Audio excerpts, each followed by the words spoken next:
Thank you for the Nike ad. 6 words. That's all Caitlin Clark needed.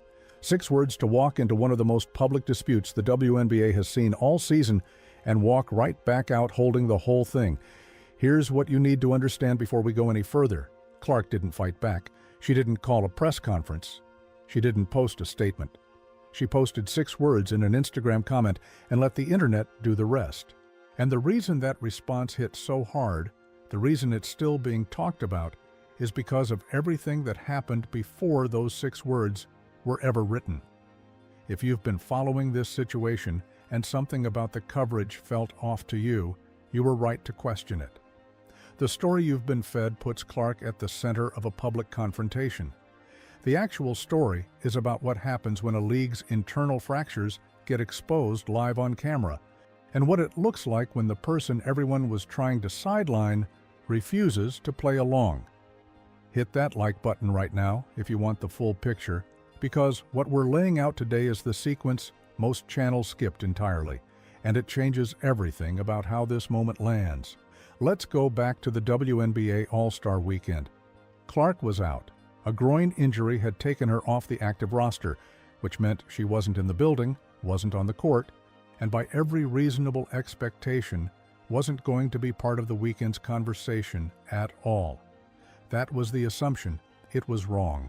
The morning of the All-Star game, a private meeting was held.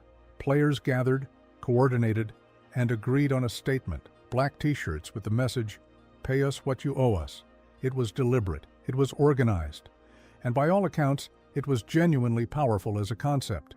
Players from different teams, different markets, different rivalries, all standing behind the same message. But here is the detail that cracked everything open. Indiana Fever players weren't in that room. Nobody reached out to them, not the organizers, not WNBA leadership, not anyone. Clark's teammates walked into that arena the same way the fans did, finding out after the fact, seeing the shirts when they got to their lockers. No heads up, no invitation, no, "Hey, here's what we're doing today. Are you in?" Think carefully about what that actually means. This wasn't a small oversight in a league with a few dozen teams. This was a coordinated, league-wide protest statement, and the team attached to the single most watched player in women's basketball was the one left out of the planning. You can call that a scheduling mix-up. The optics, though, don't leave a lot of room for that interpretation.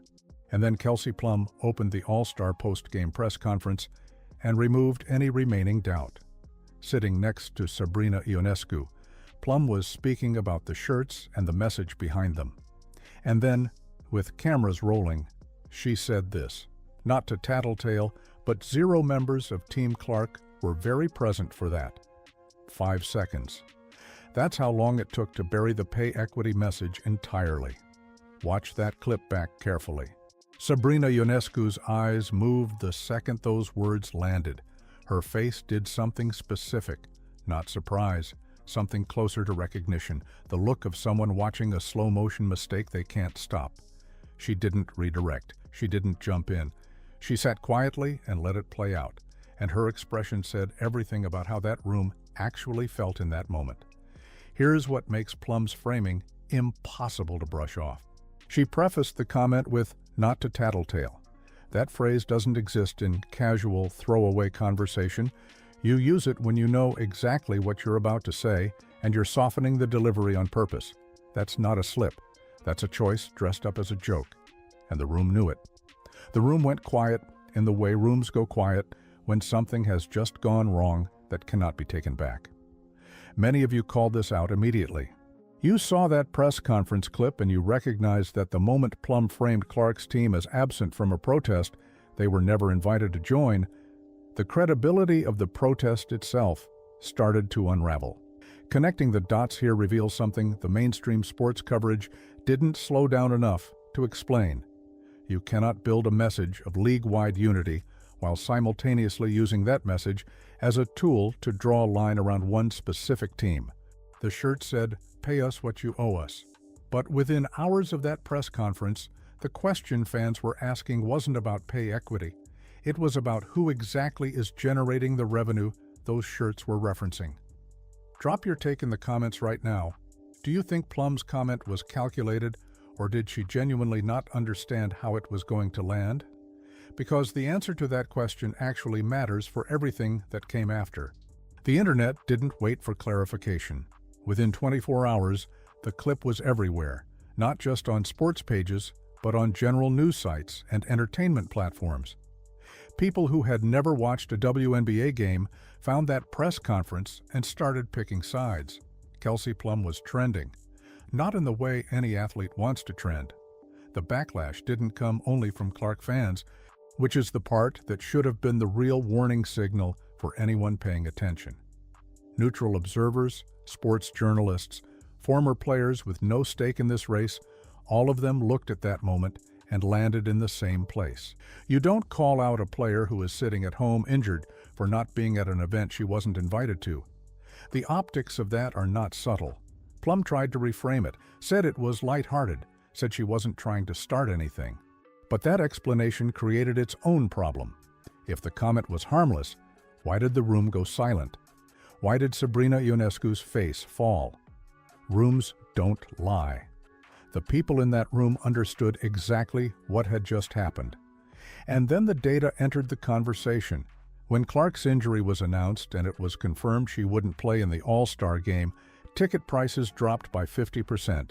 Not 5%, not 15%, half the market value, gone the moment her name came off the lineup. You can debate narrative all you want, but market pricing doesn't have an agenda. People vote with their wallets, and the wallets were very clear about what they thought the product was worth without Caitlin Clark in it. This isn't a one-event anomaly either.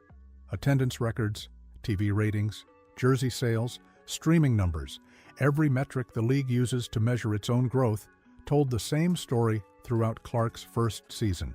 Retired NBA champions took notice and weighed in publicly, specifically on Plum's comment. Their message was direct. You protect the player who is growing your league. You don't publicly challenge the person filling your seats. And if this level of analysis, going past the headlines to the actual mechanics of what happened, is why you keep coming back here, consider joining the channel as a member. Your support is what makes it possible for us to keep digging into the stories nobody else is taking the time to unpack properly. Here is where the story becomes genuinely uncomfortable for the WNBA as an institution. The pay equity message, pay us what you owe us, is a legitimate conversation. Equal pay in professional sports deserves serious attention and serious advocacy.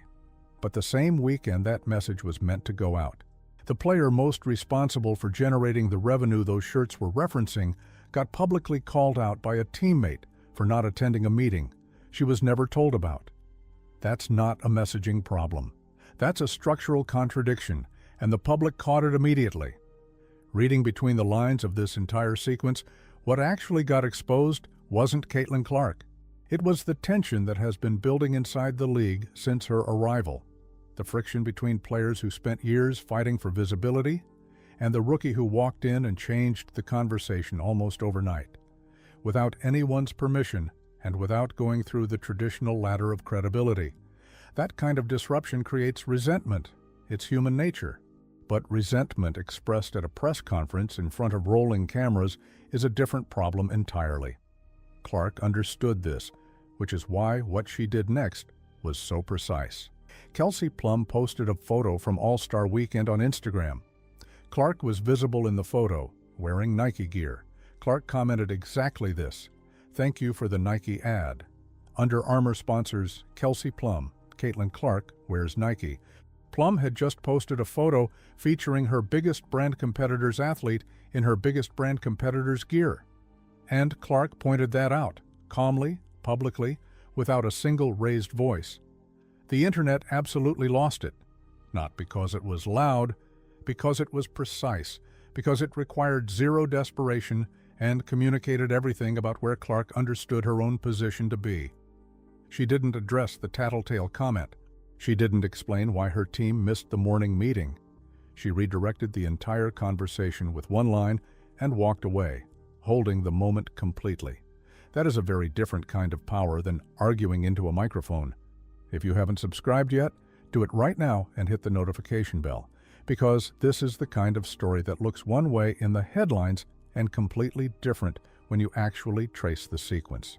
We've got more coming on the WNBA's internal dynamics and what they mean for the league's next chapter, and you don't want to be the last one in the room who sees it. The WNBA has a real decision in front of it. The pay equity message is legitimate and worth fighting for. But the league cannot have a credible conversation about growing the pie while simultaneously alienating the player most responsible for making the pie worth fighting over. That contradiction doesn't resolve itself, it compounds. And until someone inside that building says it plainly and honestly, press conferences are going to keep becoming the story instead of the game. Clark didn't need to say much. 6 words were enough. And that, more than anything else about this entire situation, is the thing the WNBA should be paying the most attention to.